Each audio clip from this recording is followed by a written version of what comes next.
Hola, ¿qué tal? Muy buenas noches. Esto es La Clave. Hoy es 24 de marzo y muy contentos, como siempre, de estar conectados con todos ustedes. Hoy, como siempre, también tenemos un programa sumamente interesante. Yo le pido que se quede con nosotros y como cada semana estamos aquí juntos, mi compañero Aurelio Contreras. Buenas noches, Aurelio. Buenas noches, Mónica Camarena. Como siempre, es un gusto saludar a nuestra audiencia que semana a semana nos acompaña, comenta y participa con nosotros en La Clave. Y pues hoy vamos a tener un programa pues muy importante, muy relevante, creo yo. Vamos a hablar de pues estas nuevas formas de represión, de el disenso de represiones hacia la expresión ciudadana que representa este tipo penal del ultraje a la autoridad. Y para ello tenemos dos invitadas de lujo, dos invitadas muy importantes. Me voy a permitir leer en primer término la síntesis curricular de nuestra primera invitada, Sidney Marcos.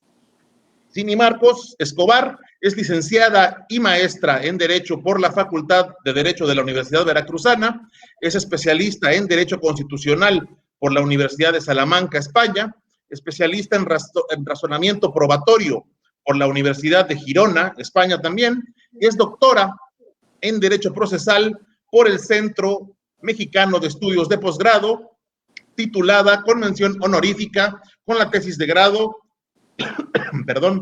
la duda razonable en el juicio oral mexicano. Cuenta con diversos diplomados. En la docencia, es docente certificada por la CETEC para la enseñanza del sistema penal acusatorio, derechos humanos, sistema penitenciario y víctimas, así como es docente certificada como formadora de formadores por la American Bar Association México. Es académica de la Facultad de Derecho de la UB y de universidades privadas del país a nivel de posgrado, y es autora de obras colectivas y artículos especializados en materias penal, seguridad ciudadana, victimización y derechos humanos, y es consultora en materia constitucional, penal y de seguridad, titular de la consultoría jurídica MLC, Meeting Law Consulting. Muchísimas gracias, Sidney, por acompañarnos esta noche. Al contrario, muchas gracias. Y muy buenas noches, Sidney. Pues a mí me toca también presentar a nuestra otra invitada de lujo, que es Itzia Mirabete Veraza. Ella es abogada con especialización en materia de derechos humanos por la UNAM. Colaboró en artículo 19, en artículo 19 desde el año 2016 en el área de protección y defensa. Actualmente es coordinadora de prevención e incidencia, acompañando procesos para exigir garantías para el ejercicio de la libertad de expresión. Desde el año 2012, fundadora del Centro de Derechos Humanos Seferino Ladrillero en el Estado de México, documentando y acompañando casos de violaciones a derechos humanos de comunidades y pueblos indígenas. Asimismo, ha colaborado en la red Retoño y Movimiento por Nuestros Desaparecidos México, dando acompañamiento jurídico a familiares de víctimas de desaparición, búsqueda de fosas, en la incidencia de la propuesta y aprobación de la Ley General en materia de desaparición forzada de personas cometidas por particulares y del Sistema Nacional de Búsqueda de Personas. Pues muy bienvenida, Itzia. Muchísimas gracias por la invitación. Hola. Al contrario, gracias a ustedes. Y pues bueno, vamos a empezar pues directamente por lo que nos ocupa, lo que nos interesa. ¿De qué se trata?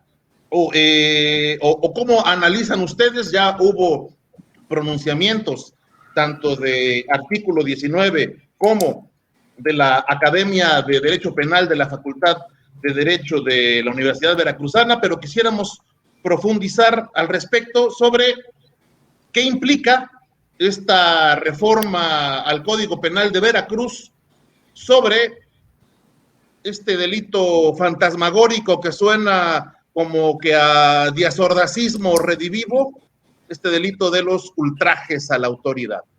Y pues, quien quiera comenzar, adelante. Muchas gracias, si me permiten la palabra, ¿no? Por favor.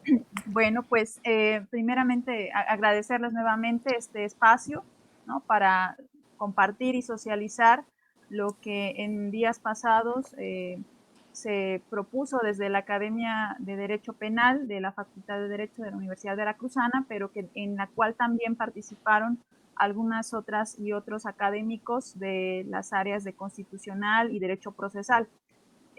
Como lo saben, hemos seguido trabajando vía remota y bueno, pues una de las primeras cosas que siempre compartimos en estas actividades académicas son pues las reformas que están sucediendo no solo en Veracruz, sino a nivel nacional, algunos casos emblemáticos a nivel nacional también que van marcando la vida del país, ¿no? Y bueno, pues esto fue lo que nos llamó la atención cuando la coordinadora de la Academia de Derecho Penal nos compartió en un primer momento el texto de esta reforma. Y bueno, lo que vimos es evidentemente lo que ya venimos platicando desde hace algunos días, ya ahora a nivel nacional, sobre una propuesta que ya había sido votada, aprobada, estaba publicada de pronto ya en la Gaceta Oficial del Estado, donde se habían reformado, adicionado una serie de artículos, extorsión, robo, despojo, ultrajes a la autoridad y este tipo penal que tenemos en Veracruz contra instituciones de seguridad pública. Lo que llama evidentemente la atención en primer punto fue pues que la característica de esta reforma era impulsar mayormente las sanciones privativas de libertad, en específico en el tipo penal de ultrajes a la autoridad. Llamó bastante la atención también de quienes estábamos ahí analizando esta reforma, pues la forma en cómo el legislador veracruzano no solamente aumenta el quantum punitivo de este tipo penal, sino que además propone, y de pronto ya está vigente, una serie de tipos penales agravados de ultrajes a la autoridad, evidentemente con una pena privativa de libertad, pues inusitada, tendríamos que decirlo así, ¿no? Y que rompía de pronto estos esquemas de derecho comparado penal que luego hacemos nosotros también en la academia y que saltaron a la vista, pues porque de pronto Veracruz se posicionaba en un lugar en donde tenemos de pronto un tipo penal que tiene una pena privativa de libertad de gran impacto, a diferencia de otros códigos penales locales del país, ¿no? Entonces, rompiendo paradigmáticamente la tendencia nacional que es incluso hacia la derogación de este tipo penal en otros estados, incluido, y bueno, siempre es referencia obligada, la Ciudad de México, ¿no? Entonces, esto es lo que llama la atención de entrada, y bueno, pues nos abocamos a el estudio, pues sí, dogmático, académico, pero también jurídico, puesto que siempre lo decimos, nuestro compromiso como academia no solamente es dentro de las aulas, sino con lo que está pasando en el contexto veracruzano y con el país, ¿no? Bueno, ahí va más o menos el punto de arranque de este análisis. Ok, muchas gracias. Itzia. Sí, yo sumaría a lo que dice Sidney, que obviamente sí preocupa mucho el aumento de la pena, pero más allá del aumento de la pena, algo que ha preocupado a diversas organizaciones de la sociedad civil, entre ellas Artículo 19, es que en esta reforma se añaden diversos supuestos que, si bien de por sí ya el tipo penal de ultrajes a la autoridad es bastante arbitrario, ¿no? Y abierto a la interpretación, suma varios supuestos muy ambiguos que todavía pueden posibilitar mucho más que este tipo penal sea utilizado de manera arbitraria, ¿no? Por ejemplo, algunos de los supuestos es que se comete el delito cuando se realiza por una o más personas armadas o portando cualquier instrumento peligroso, ¿no? ¿Qué es un instrumento peligroso? Podrían decir de pronto que son cámaras que utilizan las y los periodistas para hacer sus coberturas. En protestas podrían ser cualquier cosa que tengan las y los manifestantes a la mano. También dice que se realice por cualquier medio y cometiendo cualquier tipo de violencia, o que la persona manifieste ser miembro de una pandilla o asociación que puede ser real o ficticia. o también que se realice a través de cualquier otra circunstancia que disminuya las posibilidades de defensa o protección del sujeto pasivo, ¿no? Es decir, de la autoridad. Entonces, son supuestos que son demasiado ambiguos y que justamente hemos documentado que se han utilizado por las autoridades de manera arbitraria en contextos de protesta, o también desde la labor que hacemos en artículo 19 lo hemos visto que ha sido utilizado como un tipo penal para inhibir el ejercicio de libertad de expresión y la cobertura periodística.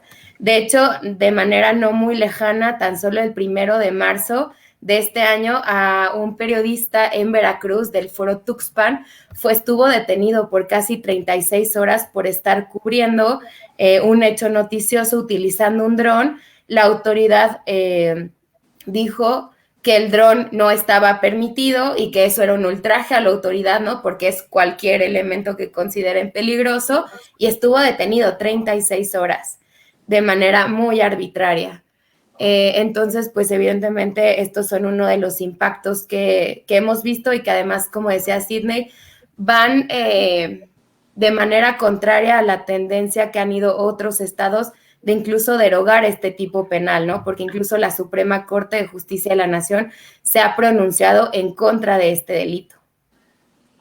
Muy bien, pues Itzia, me ganaste un poco la pregunta que yo iba a hacer a continuación, porque tiene que ver obviamente con el amedrentar también el ejercicio periodístico, como bien lo ha puntualizado artículo 19, y en ese sentido, pues parecería que en tiempos electorales los enemigos visibles del gobierno actual, federal, estatal, ya saben, los conservadores, los periodistas, los presuntos opositores políticos, bueno, pues tienen ahora una ley a modo para amedrentarse. En ese sentido, ¿qué debemos hacer? Digamos, todos los visibles que podemos ser afectados. Hablamos de periodistas, hablamos de enemigos políticos, todos aquellos que les ponen calificativos todas las mañanas. Asesorarnos, porque parecería que las comisiones, tanto nacional y estatal de derechos humanos, pues callan como momias, y a muchos les da miedo pugnar porque se derogue este tipo de leyes. Le doy la palabra primero a Sidney como iniciamos el programa. Sí, muchas gracias, Mónica, por este contexto, además nacional, que es innegable, ¿no? En ese sentido, bueno, pues también desde el estudio que hacíamos contextual, social, pues hacíamos esta reflexión de que pareciera que con este endurecimiento de las sanciones privativas de libertad y sobre todo lo que Itzia puntualizó, ¿no?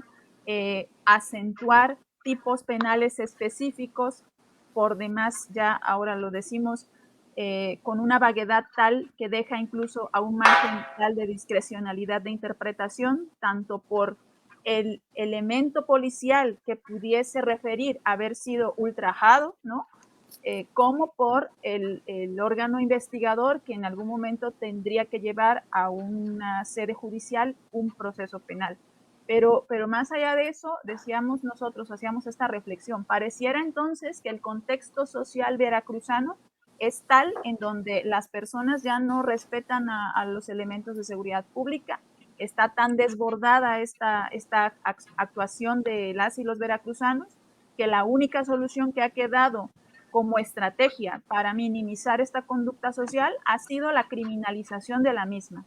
Entonces, como bien lo puntualizabas, Mónica, ¿no? Pues es de pronto, yo diría, no solamente un tipo penal que puede ser aplicado a periodistas en la cobertura, en su ejercicio periodístico, o incluso a opositores políticos, si es que así también lo podemos visibilizar, sino a cualquier persona que pudiera disentir y en ejercicio legítimo de libertad de expresión, de libertad de manifestación o de disidencia, simplemente, bueno, pues pudiese ser considerado una persona que está de pronto con su conducta violentando a las autoridades. Entonces, es un tipo penal peligroso, primero, por el margen de interpretación que deja y que obviamente esto rompe totalmente con uno de los principios fundamentales del derecho penal, ¿no? En donde se nos indica en la dogmática penal que la construcción de los tipos penales debe ser tan precisa que no quede ningún margen de interpretación, de tal forma que incluso hay una disposición constitucional,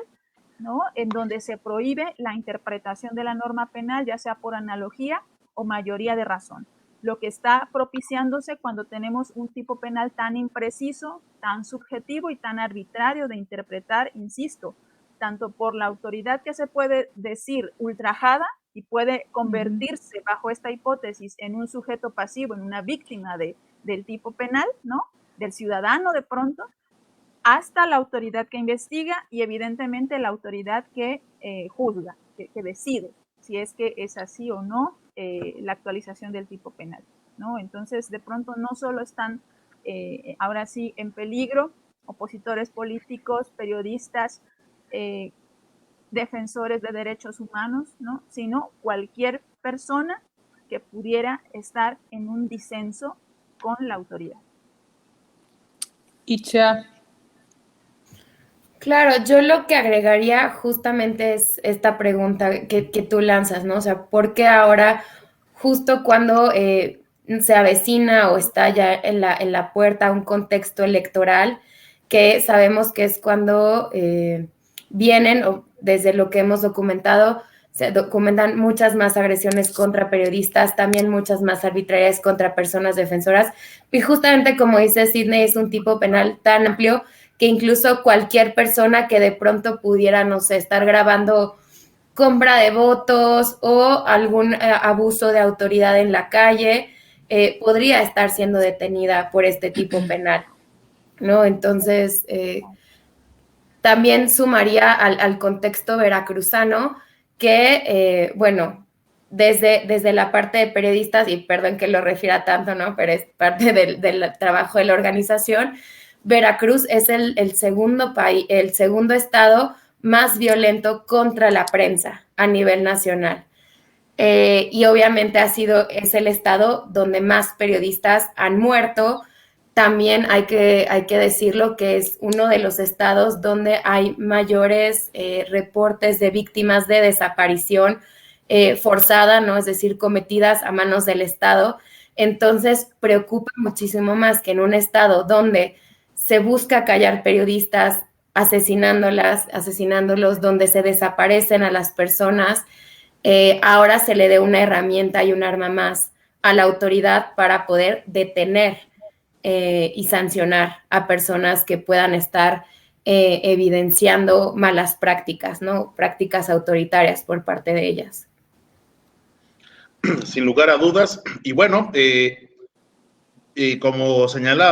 como señalaban, pues este tipo penal que fue además aprobado fast track en el Congreso del Estado de Veracruz, tan fast track que algunos diputados sin un ápice de vergüenza reconocieron que ni leyeron lo que aprobaron, lo cual es una barbaridad y nomás nos habla también de la bajísima calidad de quienes ocupan estos cargos de representación. Pues bueno, en nuestro estado, a partir de esa aplicación, como señalaban, ya se detuvo a un reportero que estaba en el cumplimiento de sus funciones, se detuvo aplicándole el mismo delito a un político de la oposición y se detuvo a un ciudadano que realizaba que ejercía su derecho constitucional a manifestarse públicamente. Entonces, estamos viendo tres vertientes diferentes de la aplicación de este delito que engloban en buena parte lo que nos acaban de comentar, y mientras eso sucede, pues nadie dice esta boca es mía. Bueno, sí, alguien salió a decir esta boca es mía. La Comisión Estatal de Derechos Humanos salió a decir que no le compete ni siquiera pronunciarse, y ya no digamos presentar por voluntad propia, por decisión propia, un recurso de una controversia constitucional. Quisiera que pudiéramos abundar sobre este particular. Claro. Bueno, pues primero, evidentemente hay ya no solamente un conflicto de análisis genérico de la norma penal, sino como bien lo acabas de referir, ¿no? Ya ha habido casos en particular donde se ha aplicado este tipo penal, ¿no? Y con las consecuencias jurídico-procesales que ya todos también conocemos gracias a que los medios de comunicación han documentado cada uno de estos casos. Eso me parece que abona mucho para evidenciar la serie de arbitrariedades y la serie además de, pues lo tengo que decir así, de irresponsabilidades en las que han también caído, pues tanto quien ha propuesto la iniciativa, ¿no? Que en este caso fue el Ejecutivo del Estado, como los legisladores, que, bueno, eso también hay una documentación periodística en ese sentido, que es lo que se nos ha dado a conocer a la ciudadanía, que en el día de la votación, bueno, pues que simplemente hicieron esto, ¿no? Votar favorablemente la iniciativa. Me parece que con un análisis o muy escueto o nulo, ¿no? Ahí sí no tendría yo bases para afirmar una u otra cosa tajantemente, pero lo que sí queda evidenciado es que hizo muchísima falta un análisis serio, ¿no? De las consecuencias, no solo criminales, sino desde el punto de vista del derecho penal con la que se estaba proponiendo esa iniciativa, las implicaciones en materia de derechos humanos que podría traer la aplicabilidad de este tipo penal, y sobre todo me parece que eso sí se puede además corroborar, porque en la Gaceta Parlamentaria todo el mundo puede encontrar públicamente la exposición de motivos, que la verdad queda bastante endeble, ¿no? Con argumentos hasta contradictorios, que de pronto son un párrafo que justifica el aumento de la pena, y que de pronto son argumentos, sin, lo hemos dicho en otras ocasiones, sin los famosos ya datos duros, que sí existen porque son estadísticas nacionales que de pronto pudieron tomarse del Secretariado Ejecutivo del Sistema Nacional de Seguridad Pública, pues para justificar y soportar una propuesta de esta naturaleza, lo cual no existe. ¿Sí? Entonces, ahí es mucha evidencia lo que hay, ¿no? de un trabajo, me parece, con poco compromiso, que es lo que deberíamos estar exigiendo las veracruzanas y los veracruzanos de todos los operadores políticos que participan en el proceso legislativo.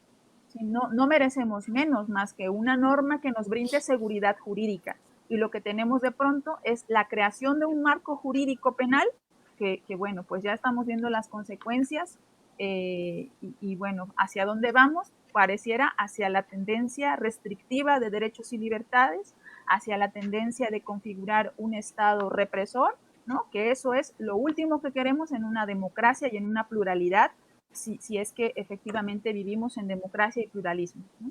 Uh-huh. Gracias. Itzia. Sí, pues a nosotras también nos sorprendió mucho el posicionamiento de la Comisión Estatal de Derechos Humanos.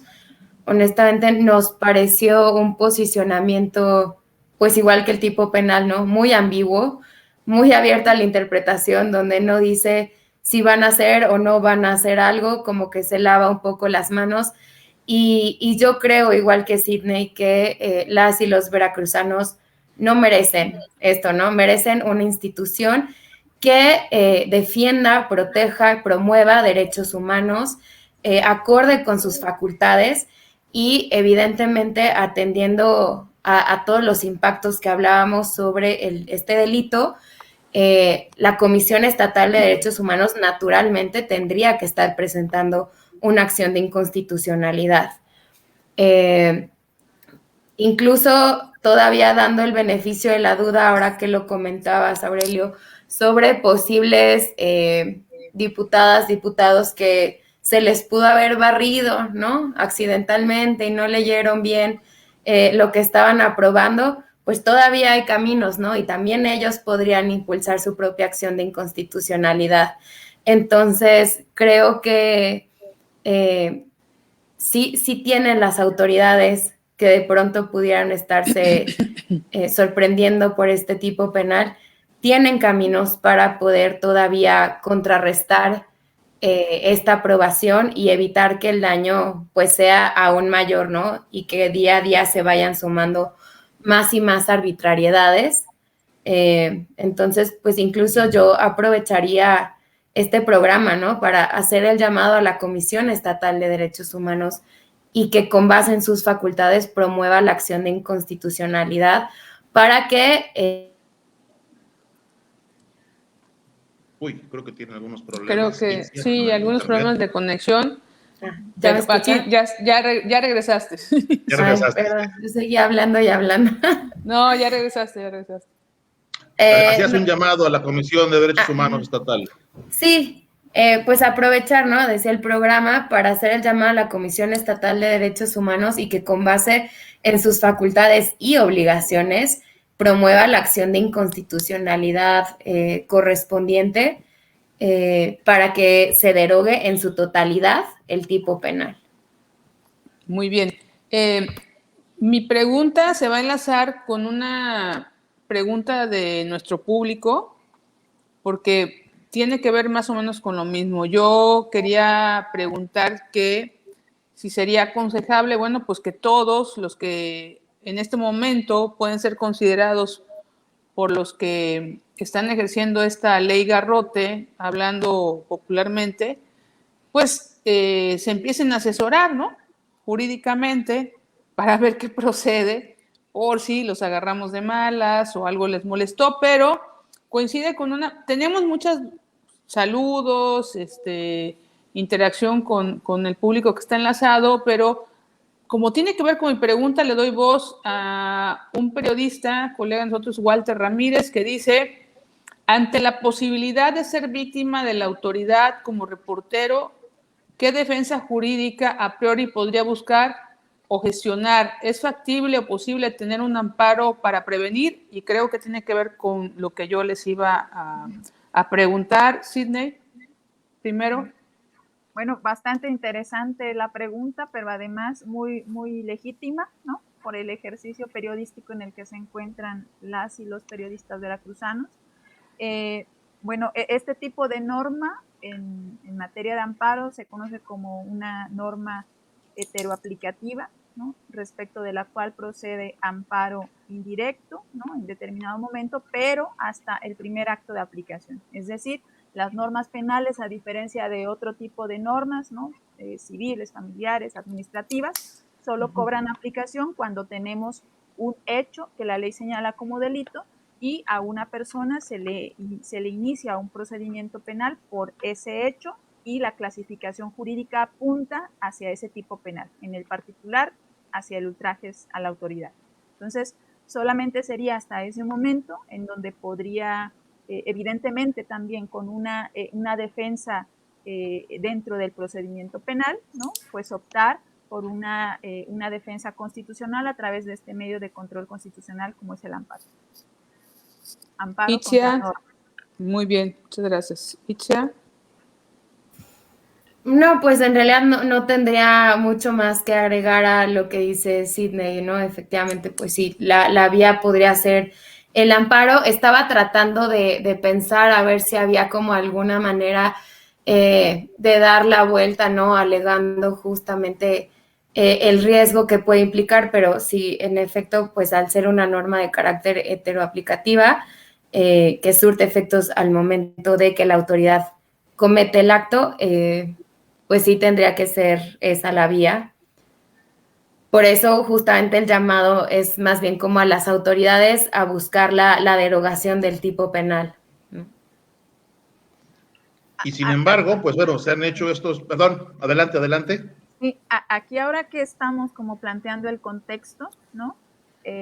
Yo sumaría al riesgo de aplicación de la norma lo que sucede, por ejemplo, con el informe policial homologado y la actuación policial, ¿no? Que de pronto es el informe policial homologado en donde el policía da cuenta del hecho delictivo, ¿no? Del supuesto hecho delictivo, y donde de pronto lo que primero se tiene en sede de fiscalía, pues es esa versión del hecho que le proporciona el propio policía, que para el caso específico sería la víctima, ¿no?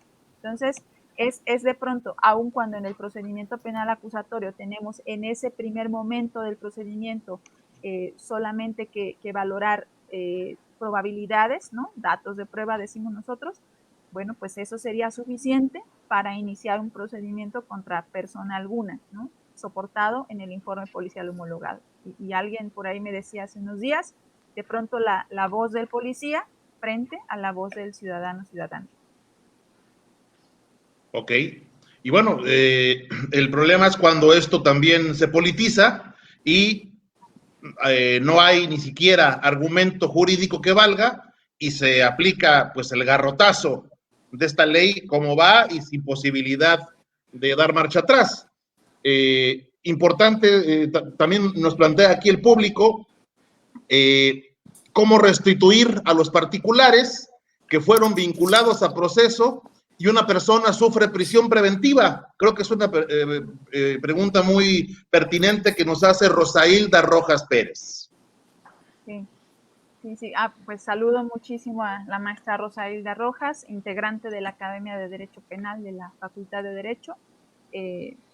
La maestra pues tiene también bastante bagaje jurídico en estos temas, ¿no? Y bueno, para el público que nos escucha, pues evidentemente lo que tenemos es hasta un tema de tesis, ¿no?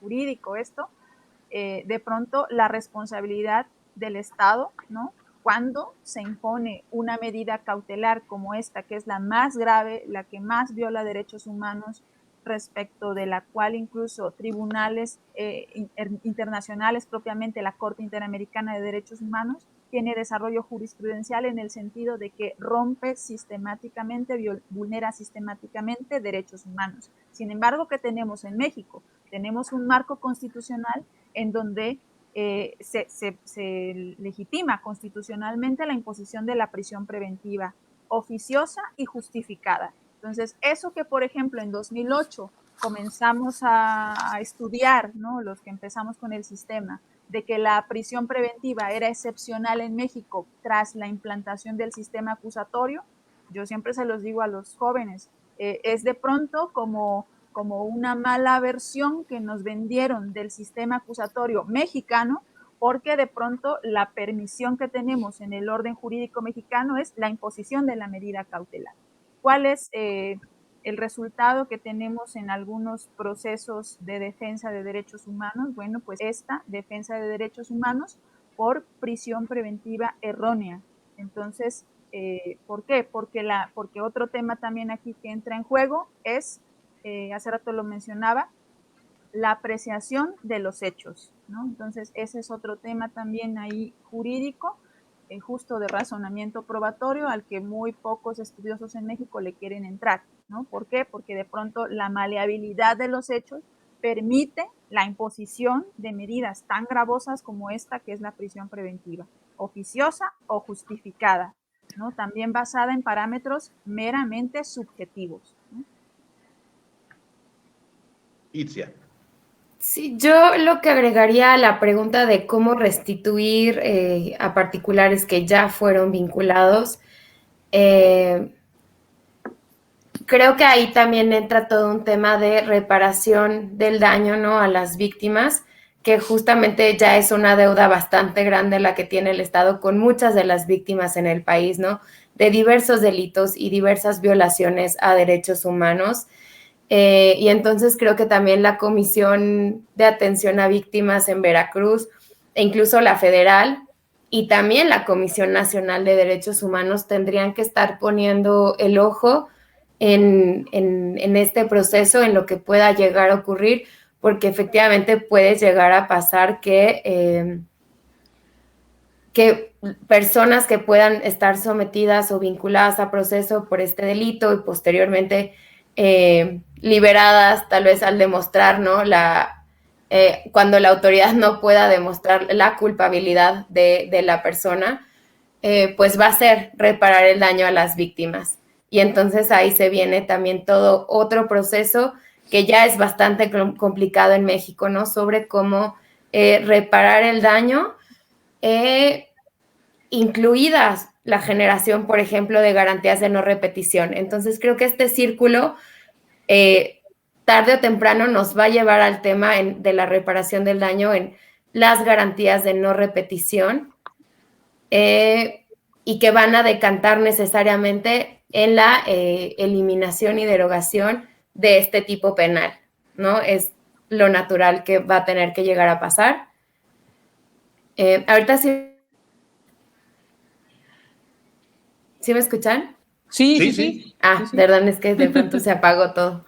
No. Entonces, creo que de manera natural este ciclo va a llegar cuando estemos hablando en procesos de reparación del daño sobre garantías de no repetición, va a llevar necesariamente a la despenalización o a la derogación de este tipo penal. Entonces, básicamente lo que queremos es adelantarnos a eso, y previo a que tengamos que caminar por todo el círculo donde se detenga una persona, se vincula a procesos, se haga todo el juicio, se defienda y luego se declare inocente y se ordene la reparación del daño, desde el inicio atajarlo, ¿no? Y buscar que esta ley no se aplique y sea derogada de tajo. Muy bien. Yo quiero dar voz a muchas personas que nos están comentando en las redes, mandan saludos, pero bueno, Tete Vázquez nos dice: como ciudadana que vivo en Jalapa, esta ley garrote me afecta, ya que al circular en la calle, al ver a un policía, me da terror. Ni los voy a voltear a ver. ¿Qué podemos hacer la ciudadanía? Y creo que tiene que ver mucho, bueno, con el sentir ahora de muchos ciudadanos en Veracruz, ya no se diga los que estamos en esta trinchera del periodismo y los que están en la política, pero tal vez puede ser repetitivo, pero nos lo está preguntando una ciudadana jalapeña. Le doy la voz, Sidney. Sí, por supuesto. Gracias. Pues yo creo que esto es una percepción natural, ¿no? Ciudadana. En el sentido de que, bueno, si de pronto tenemos una norma como esta, que de pronto mayormente protege a servidores públicos, en particular pensado también por el 371 quinquies de la reforma, pensado en policías estatales, municipales, ministeriales y todos los que cupieron ahí en ese artículo.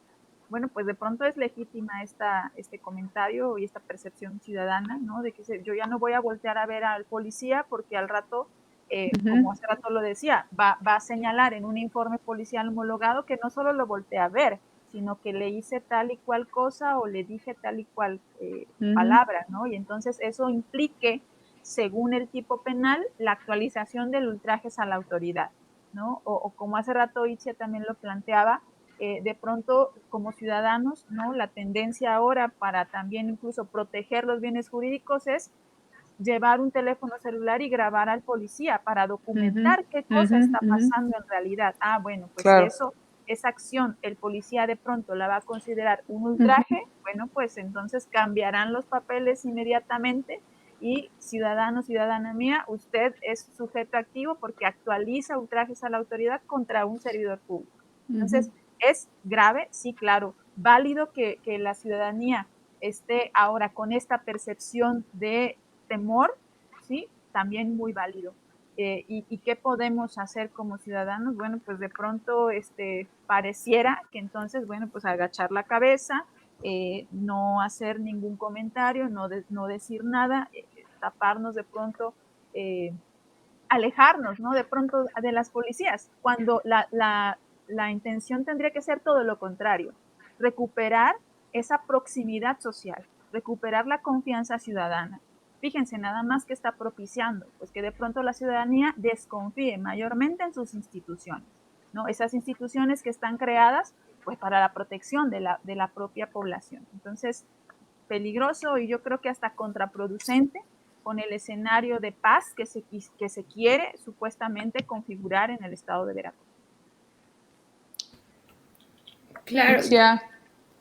Yo justamente creo que esto es uno de los impactos tan negativos, ¿no? Y por eso es que esta ley es tan antidemocrática, porque genera este miedo y este decir, yo, o sea, olvídense ya de grabar, de cuestionarte, ni siquiera te voy a voltear a ver, ¿no? Por el miedo que ocasiona que pueda actualizarse el tipo penal.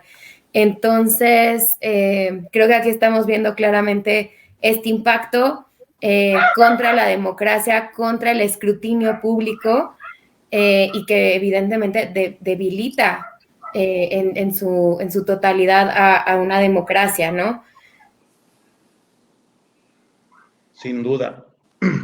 Ay, creo que se congeló. Pensé que había concluido. Creo que se le congeló la imagen. Yo creo que se congeló un poquito. Ahorita regresa con nosotros.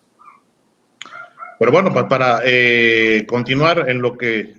ya. Se ¿Ya? te congeló tu imagen, Itzia, y... Disculpen mi internet.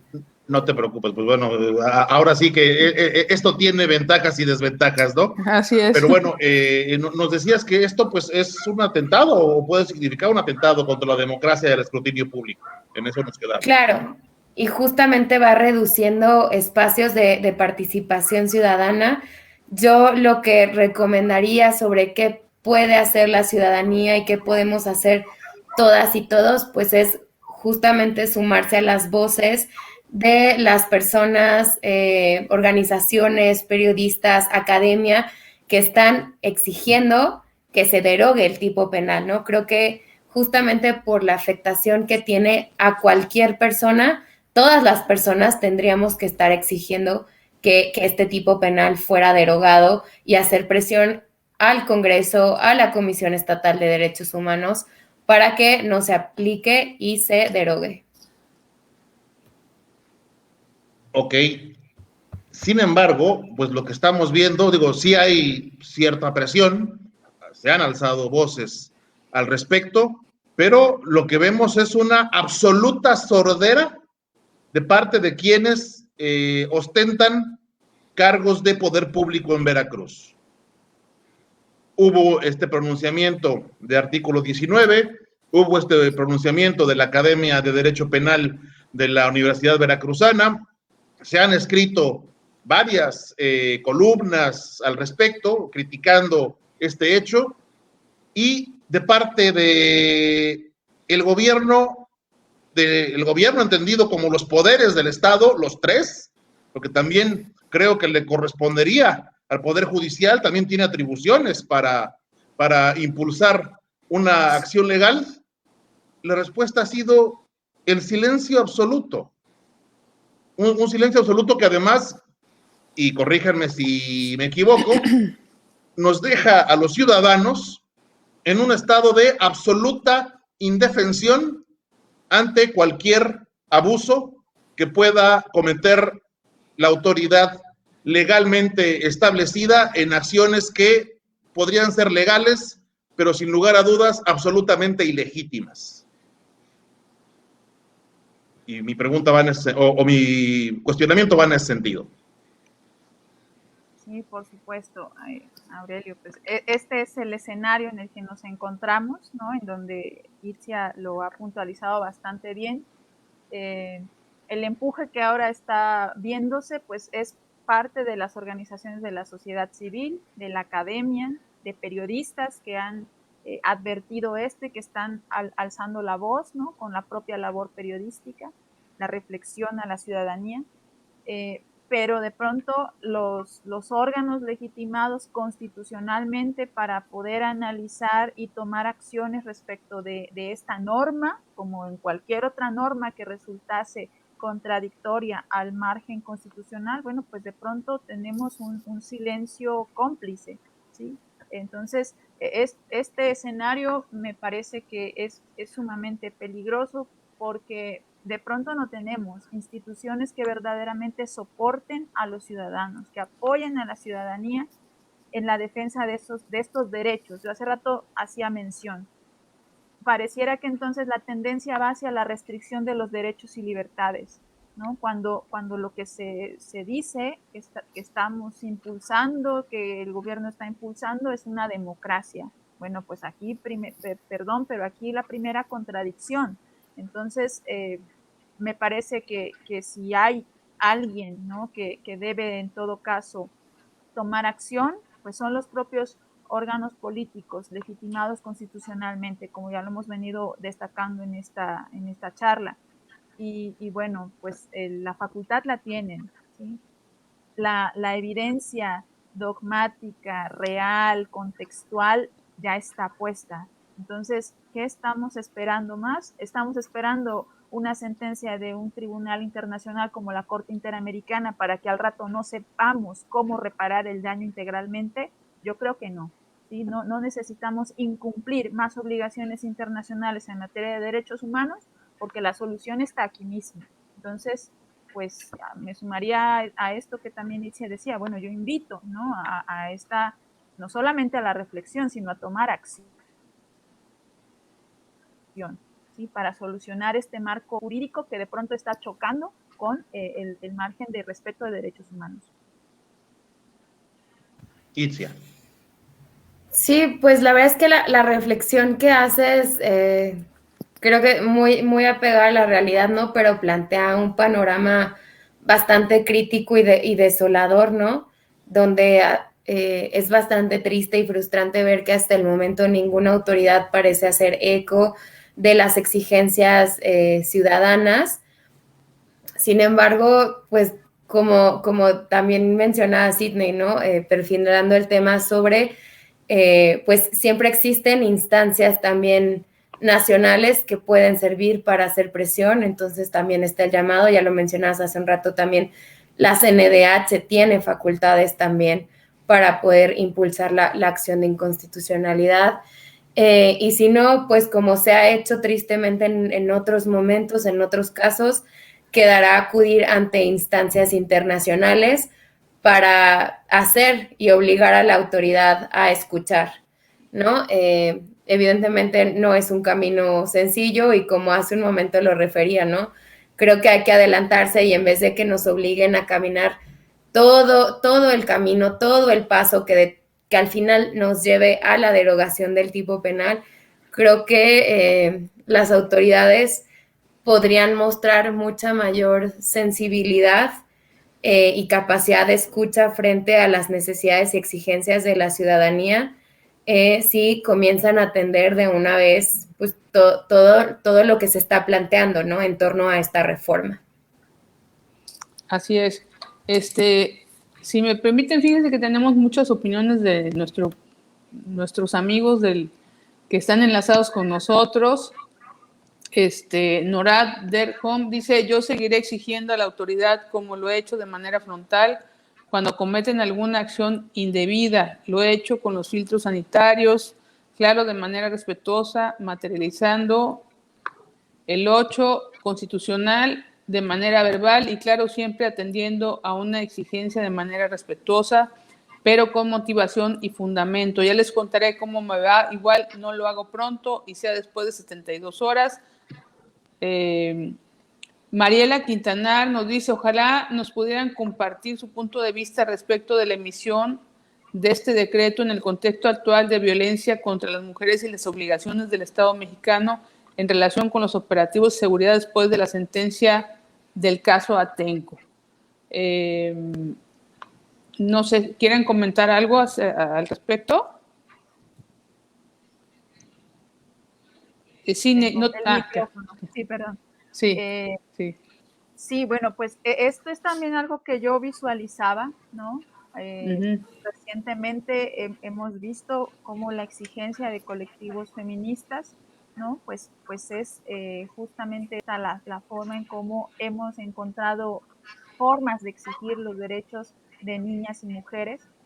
Y yo reflexionaba, bueno, pues de pronto es este tipo penal, pues con la mano en la cintura podría aplicarse a cualquier mujer, niña, que pudiera estar participando en una manifestación de esta naturaleza, ¿no? Y evidentemente, bueno, pues ya hemos como platicado varios supuestos. ¿Qué tenemos ahí? Bueno, pues tenemos la el reporte que hace el informe policial homologado del policía que está en el lugar del hecho, ¿no? Contra la versión de la mujer o el grupo de acompañantes de las mujeres en protesta, y que obviamente, ahora sí como decimos, mientras y que si nos aclaramos si son peras y son manzanas, bueno, el soporte documental está en el informe policial homologado, ¿sí? Y mientras tanto, bueno, pues es totalmente suficiente probatoriamente para ese momento procesal y comenzar un proceso penal en contra de cualquier persona. ¿Sí? Entonces, me parece que esto pues censura, ¿sí? Restringe, desalienta, ¿no? A todas estas exigencias legítimas que se han dejado hacer patentes en las últimas fechas. No solo me referiría a grupos de colectivos feministas, insisto, a cualquier grupo, a cualquier organización de la sociedad civil que tenga en determinado momento que salir a realizar una exigencia ciudadana. Y sobre todo aquí, yo también estaba hace rato reflexionando, ¿no? ¿Cómo entonces, si la única solución que encuentran es elevar las sanciones penales, bueno, pues de pronto volteen a ver los tipos penales que están lesionando mayormente a la sociedad, como la violencia feminicida, como la desaparición de personas, como la trata de personas, que simplemente, bueno, pues ahí siguen durmiendo el sueño de los justos, porque no hay ni siquiera tampoco una dinámica de prevención del delito que pudiera de pronto dar respuesta a estos que sí son conductas delictivas que lesionan severamente a la sociedad, ¿sí? Entonces, de pronto estamos, insisto, criminalizando a las y los ciudadanos, ¿no? Y de pronto desatendiendo estos que sí son problemáticas sociales, nacionales, y nuevamente volvemos al punto, que van a traer en determinado momento más incumplimiento de obligaciones internacionales del Estado mexicano. Entonces, bueno, pues de pronto, ¿no? Señoras, señores legisladores, volteen a ver estos casos, estos hechos en donde sí podrían más bien echar mano de reformas, adiciones a estos tipos penales, ¿no? Itzia. Sí, yo justamente lo que estaba pensando en este momento es que pareciera que esta reforma, este endurecimiento y agravamiento del delito de ultrajes, tiene nombre y apellido, ¿no? Va dirigido a dos procesos de manera muy, muy significativa, ¿no? El primero ya lo hablamos, es el contexto electoral, pero creo que el segundo también me atrevería a decir que tiene que ver con la cada vez más concurrente protestas feministas que existen en el país, pues por la violencia, ¿no? De género que existe y que sufrimos las mujeres, la comunidad LGBTIQ. Y entonces, frente a estos reclamos, exigencias para el cese contra la violencia de género, pareciera que se están endureciendo de pronto tipos penales, no para investigar esta violencia de género, ¿no? Sino para evitar que las mujeres sigamos protestando, sigamos exigiendo un alto a esta violencia. Lo estamos viendo. Ha llegado a pasar en Veracruz, ¿no? En protestas en Veracruz, donde hay detenciones arbitrarias. Ahora que fue en el marco del 8 de marzo, también vimos en la Ciudad de México, en Guanajuato, en Puebla, cómo las autoridades cometieron un sinnúmero de arbitrariedades y de violencia contra las mujeres que protestaban, ¿no? Y entonces, lo que decíamos al principio, este tipo penal es un arma más que tienen las autoridades para inhibir el derecho a la protesta y cualquier exigencia ciudadana. Yo lo dejaría ahí. Muy bien, tenemos otras preguntas interesantes que nos hace aquí el público. Nos dice Elda Quintero, ley Varguitas como en la peli de la ley de Herodes, algo hay de eso. Paulina Reina, ¿qué opinan de que este tipo penal contenga una sanción mayor que otros delitos como el abuso sexual? Me parece una pregunta interesante.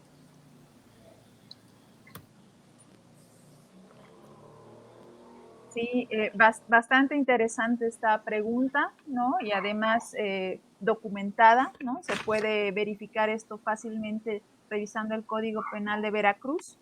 Y incluso yo también lo empecé a hacer, ¿sí? Hay de pronto este tipo penal que es acoso y hostigamiento sexual, en donde tenemos, por ejemplo, una penalidad muy baja, ¿sí? Tenemos incluso, si no mal recuerdo, son 6 meses a 3 años, ¿sí? Y de pronto, incluso en la descripción del tipo penal se exige una reiteración en ese acoso. ¿Qué pasa con el ultraje a la autoridad? Necesitamos solamente una acción para que se actualice el tipo penal y la penalidad está disparadísima, ¿no? O sea, es de pronto ya un tipo penal grave, ¿no? Que lesiona gravemente, según acá, los intereses del Estado o las funciones de servidores públicos.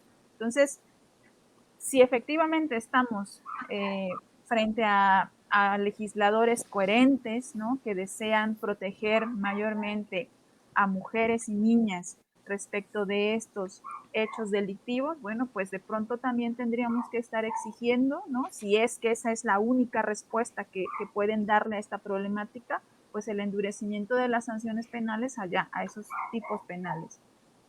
Yo tengo que decir aquí algo también, ¿no? Está más que demostrado a nivel internacional en el derecho comparado que el endurecimiento de las penas no es la solución a las problemáticas delictivas, ¿sí? Entonces, esa teoría de la prevención general en la llamada teoría de las penas, que es algo que estudiamos allá en derecho, bueno, pues está más que superada. No tenemos, no hay un fundamento ni fáctico, ni jurídico, ni histórico que nos apunte a que el endurecimiento de las penas va a solucionar la problemática de los bienes jurídicos.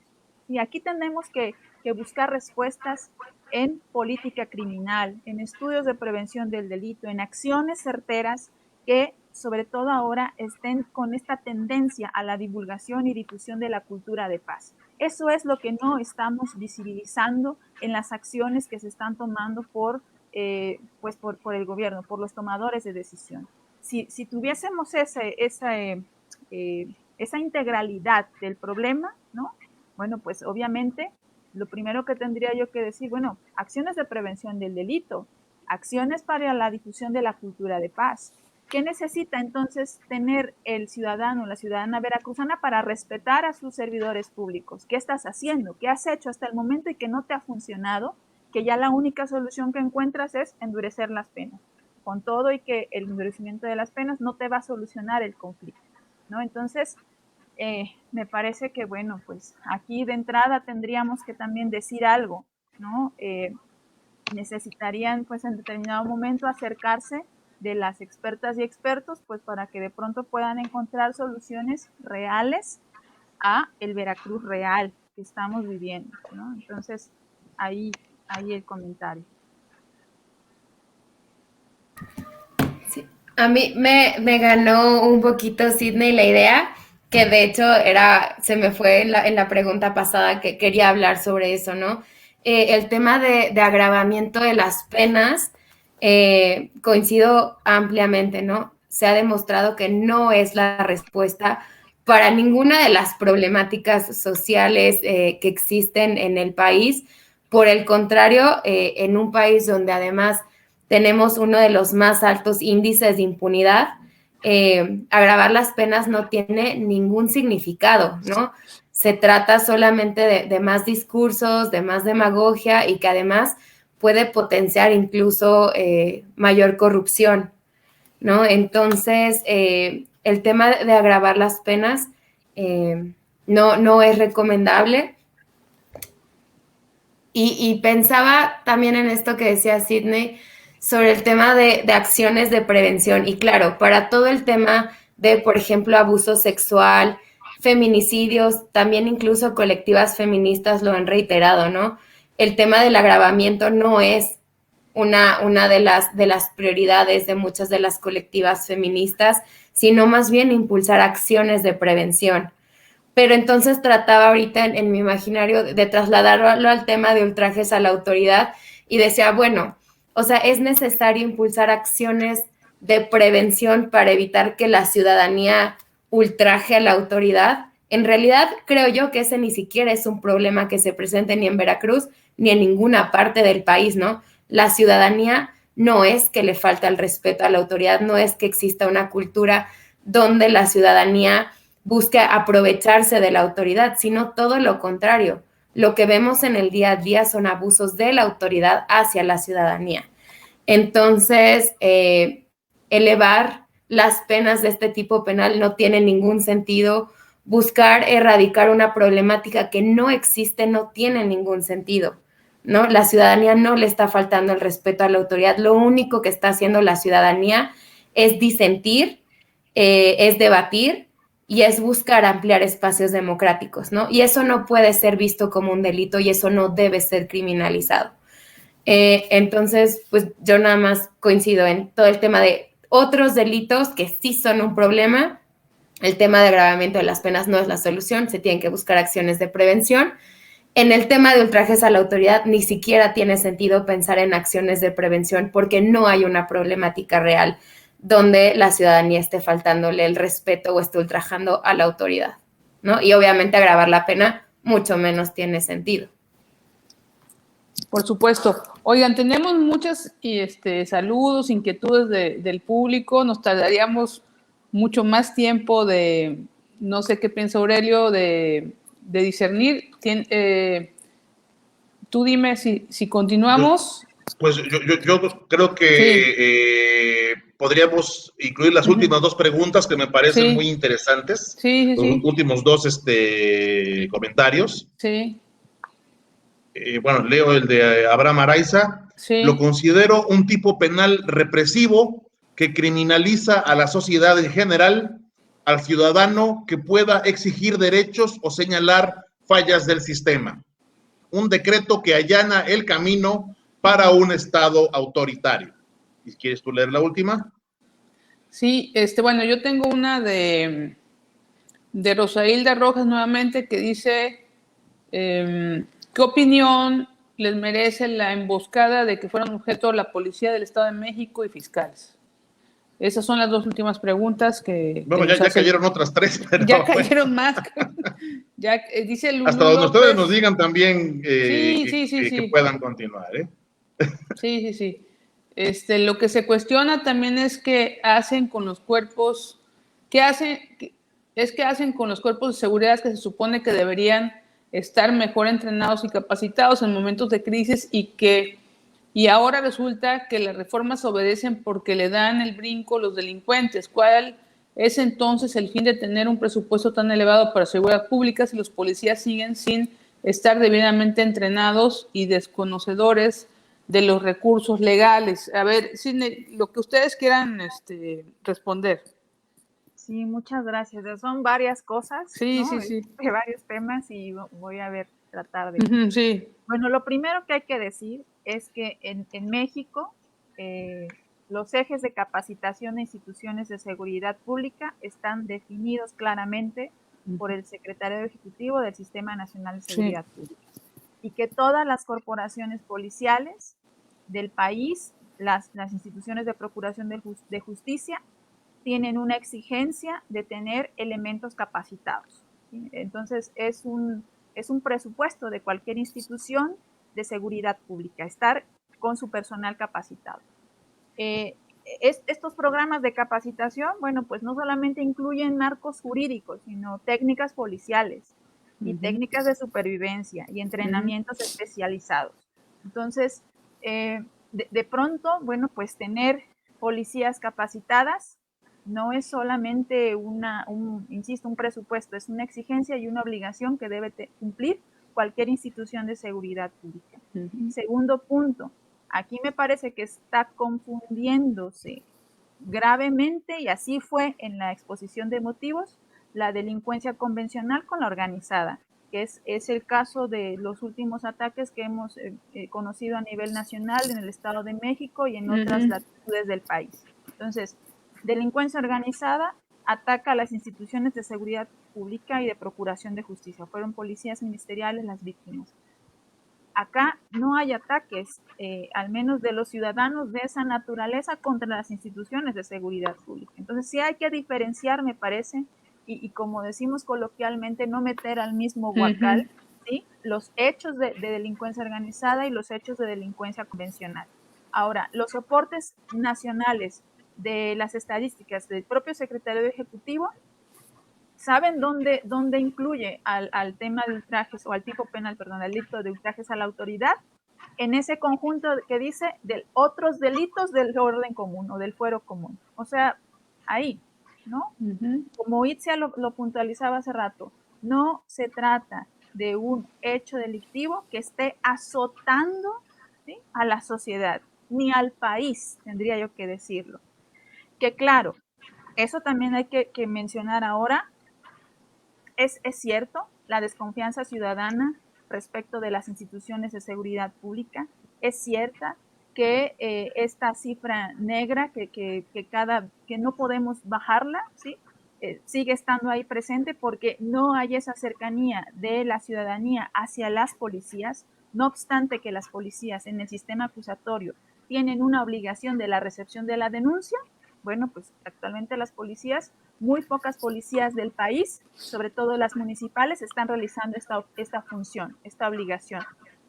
¿Qué está pasando en contrasentido con algunas instituciones de seguridad pública? Algunas instituciones sí están preocupadas por tener esa proximidad ciudadana.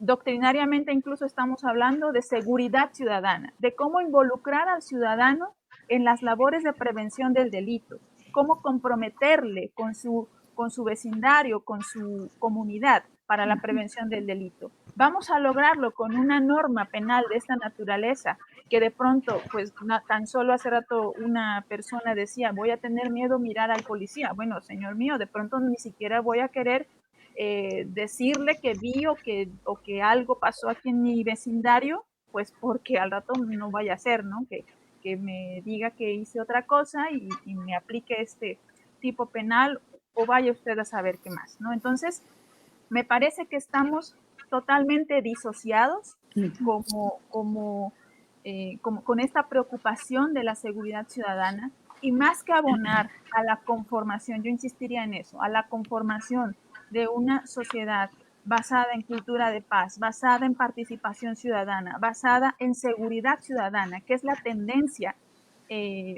hacia donde van caminando los países latinoamericanos que queremos superar este problema. Bueno, pues estamos aquí de pronto en Veracruz, yendo en contrapelo de todo sentido, ¿sí? Y entonces, bueno, pues el escenario pinta bastante desfavorable si siguen los actores políticos cruzados de brazos, y la ciudadanía también acallada, la academia callada, o las organizaciones de la sociedad civil sin sumarse a esto que estamos haciendo, ¿no? Entonces, me parece que todas y todos, ciudadanas y ciudadanos, estamos legitimadas para evidenciar este escenario peligroso que se está planteando en Veracruz. Sí, pues de las preguntas y los comentarios que se manifestaron, pues yo coincido tanto con lo que dicen Abraham y Lulú, ¿no? Es un tipo penal, ya lo decíamos, es represivo, es autoritario, es antidemocrático, no tiene ningún sentido en el contexto actual y prácticamente ningún contexto que se diga democrático, ¿no? Creo que una de las acciones de prevención, como justamente también lo apuntaba Sidney, pues tiene que ver, y Lulú, tienen que ver con el tema de capacitación a policías, ¿no? Evidentemente, el tema de abusos por parte de las autoridades no tiene nada más que ver con un desconocimiento de la ley, pero sí creo que puede llegar a haber esos casos, ¿no? Entonces, evidentemente, el tema de capacitación es clave para tratar de inhibir una parte de las violaciones a derechos humanos y delitos que se cometen por parte de autoridades hacia la ciudadanía.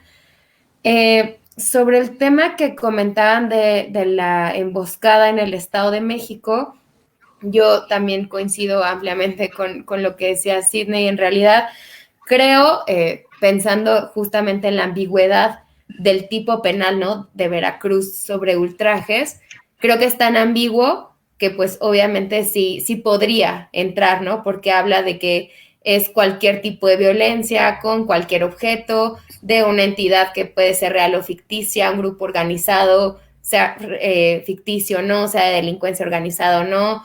Entonces puede entrar claramente. Sin embargo, coincido en esta parte de que se está confundiendo la delincuencia común con delincuencia organizada. En este caso del Estado de México, muy probablemente se trata, ¿no?, de una situación de delincuencia organizada, y existen otros tipos penales para atajar este tipo de violencia y de delitos, ¿no? El delito de ultraje sale sobrando ahí y nuevamente, ¿no? Ya sé que lo dije un montón de veces, pero es que de verdad no tiene ningún sentido este tipo penal, como lo decía, en ningún contexto, ni siquiera en ese, porque existen otros tipos penales. Y bueno, Eso yo nada sería más lo que yo les únicamente, respondería.